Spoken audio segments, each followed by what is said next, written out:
এই ধন সম্পদ প্রাচুর্য সৌন্দর্য সব কিছু একদিন বৃথা হয়ে যাবে। যখন আপনার আমার ডাক চলে আসবে, সব কিছুর মায়া ত্যাগ করে চলে যেতে হবে।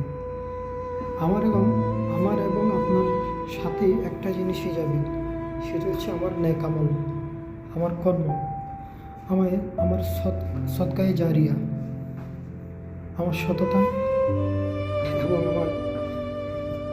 তাই আমাদের প্রত্যেকের উচিত এমন কাজ করা যেটা আমাদের সদকায়ে জারিয়া হিসেবে কিয়ামত পর্যন্ত জারি থাকে। এই জন্য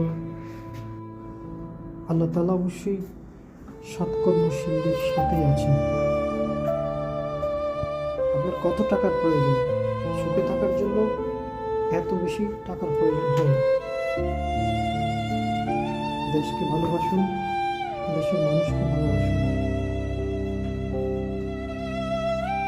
টাকারও প্রয়োজন আছে, বাস যা প্রয়োজন তাই।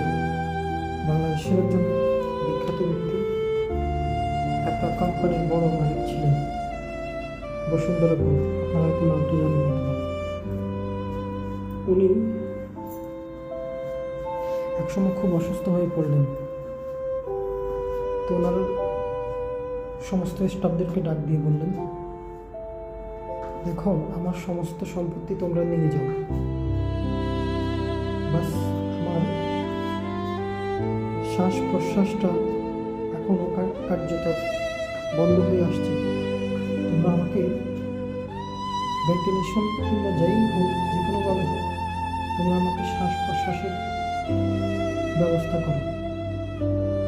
কিন্তু কারো পক্ষে সেটা করা সম্ভব হয়নি।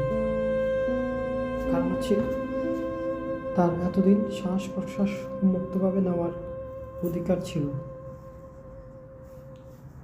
যখন আল্লাহ তাআলার ডাক আসবে, তখন শ্বাস প্রশ্বাসেও কোনো কাজ করবে না, টাকা পয়সা অর্থ সম্পদ কোনো কিছুই কোনো লাভে আসবে না। সেজন্য প্রয়োজন অনুপাতে সব কিছুর সঠিক ব্যবহার করতে শিখতে হবে। জেনে রাখবেন, আপনি যখন সব বিষয়ে কিছুটা সচেতন থাকবেন, আল্লাহ তাআলা আপনাকে সব ক্ষেত্রে সহযোগিতা করবেন। এটাই হচ্ছে বাস্তব কথা। বন্ধুরা, আপনারা যারা আমাকে ভালোবাসেন, আমার ভিডিওগুলো দেখেন, আপনাদেরকে অনেক অনেক ধন্যবাদ। আসসালামু আলাইকুম রহমতুল্লাহি ওয়া বারাকাতুহু। সম্মানিত বন্ধুরা, যারা যেখানে বসে দেখছেন, সকলকে আন্তরিক ভালোবাসা। বন্ধুরা, একটা কথা স্মরণে পড়ছে, আপনাদেরকে জানানোর জন্য চলে আসলাম। আপনার আশপাশে যারা দেখবেন, আপনার নিকটাত্মীয়, ভাই বন্ধু, যারাই হোক, যারাই অভুক্ত থাকবে, যারাই সংকটে থাকবে, তাদেরকে সহযোগিতা করা আপনার দায়িত্ব এবং কর্তব্য। আপনি যদি ভাবেন যে এটা আমার করার প্রয়োজন নেই, এই কাজটি আমি করবই না, আমাকে কে কি করতে পারবে, এই কথাটা সত্য, আপনাকে কেউ কিছুই করতে পারবে না। কিন্তু কারণ আপনার মধ্য দিয়ে আল্লাহ তাআলা আপনার রিজিকের ব্যবস্থা করে রেখেছেন। তার জীবন চলার জন্য কিছুটা সহায়ক হলে আপনার কি ক্ষতি হবে? তাছাড়া আপনার সমস্ত সম্পত্তি তো আপনি তাকে দিচ্ছেন না, আপনার সামর্থ্য অনুযায়ী তাকে সহযোগিতা করবেন, এটাই করা উচিত। কারণ প্রত্যেকটা মানুষ কিছু না কিছু ক্ষেত্রে একজন আরেকজনের নির্ভরশীল হতে হয়, এটাই নিয়ম। এই জন্য অভুক্তদেরকে খেতে দিতে হবে, তাদেরকে সহায়তা করতে হবে, এটা আমাদের প্রত্যেকের দায়িত্ব এবং কর্তব্য। আর এটার জন্য তো আপনাকে পুরস্কারটা অবশ্যই বলতে হবে। যদি পুরস্কারের কথা যদি না বলে, আপনি তো এই বিষয়ে আপনি উদ্বুদ্ধ হবেন না। পুরস্কারটা হচ্ছে এমন,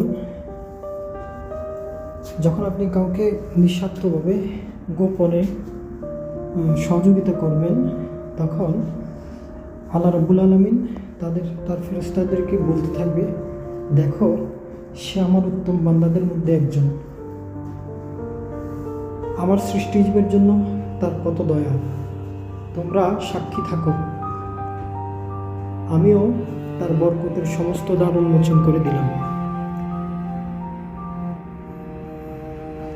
তার জন্য ভালো কিছুর এমন উপহার রাখবেন, সেটা আল্লাহ পাকই ভালো জানেন। কিন্তু এটা আমার প্রত্যেকের দায়িত্ব এবং কর্তব্য। কারণ আমিও আপনার একজনের সহযোগিতায় এতটুকু আসতে পেরেছি, কিন্তু আমারও প্রত্যক্ষ কিংবা পরোক্ষভাবে